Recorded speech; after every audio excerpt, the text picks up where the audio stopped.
Aujourd'hui, j'aimerais te partager un conseil très pratique. Surligner le texte biblique en différentes couleurs. C'est pas que la Bible dit qu'il faut le faire. Personnellement, je l'ai fait par imitation. D'ailleurs, je pense que j'ai repris le code couleur de mon père. Et puis en pratiquant, j'ai pu découvrir les bienfaits. Ça aide à se concentrer, déjà.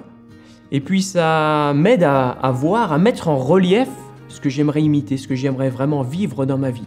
Aussi, ça me force à comprendre le texte le plus possible parce que je vais devoir choisir avec quelle couleur je vais surligner le texte que je suis en train de lire. En bonus, je pourrais mentionner aussi que je vois le ton du chapitre quand je m'éloigne un petit peu, je vois quelle est la couleur dominante.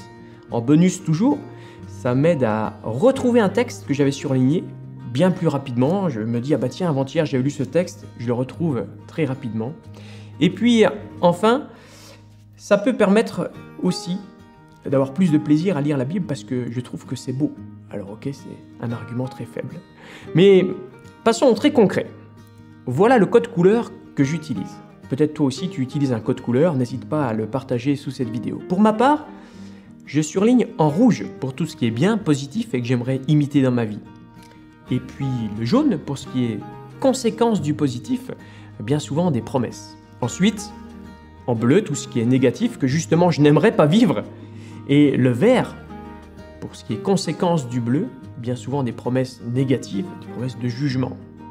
Il me reste le rose pour ce qui concerne la personne de Dieu, par exemple son caractère, et le orange pour surligner des noms propres, des noms de personnes, des noms de lieux. Alors par exemple, Tite, chapitre 3, je lis. « Rappelle-leur d'être soumis au gouvernement et aux autorités, d'obéir, d'être prêts à toute œuvre bonne. » Alors, gouvernement et autorité, je vais les surligner en orange. Et puis, ce que j'aimerais imiter, en rouge, donc être soumis. Ensuite, obéir et être prêt à toute œuvre bonne. De ne médire de personne, d'être paisible, conciliant, plein de douceur envers tous les hommes. Alors, médire, ça c'est bien sûr quelque chose que je n'aimerais pas imiter. Et par contre, j'aimerais imiter d'être paisible, conciliant, plein de douceur envers tous les hommes.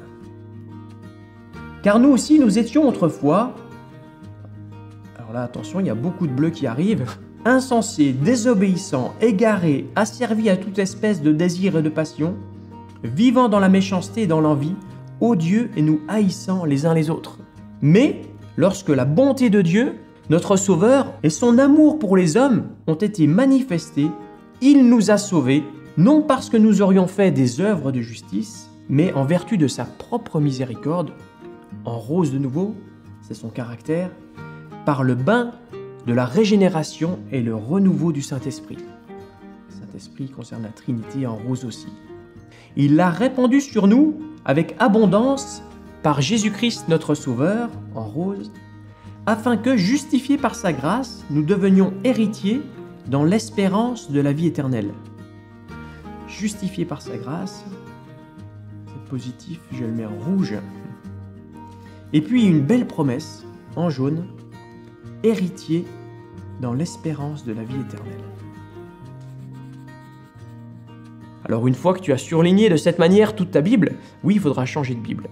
Mais ça tombe bien, tu en auras une pour ton sac à dos, une à laisser au lieu de travail et puis une pour chez toi. Si tu veux essayer, il te reste à choisir ton code couleur et puis à acheter des crayons qui ne se voient pas de l'autre côté de la page lorsque tu surlignes.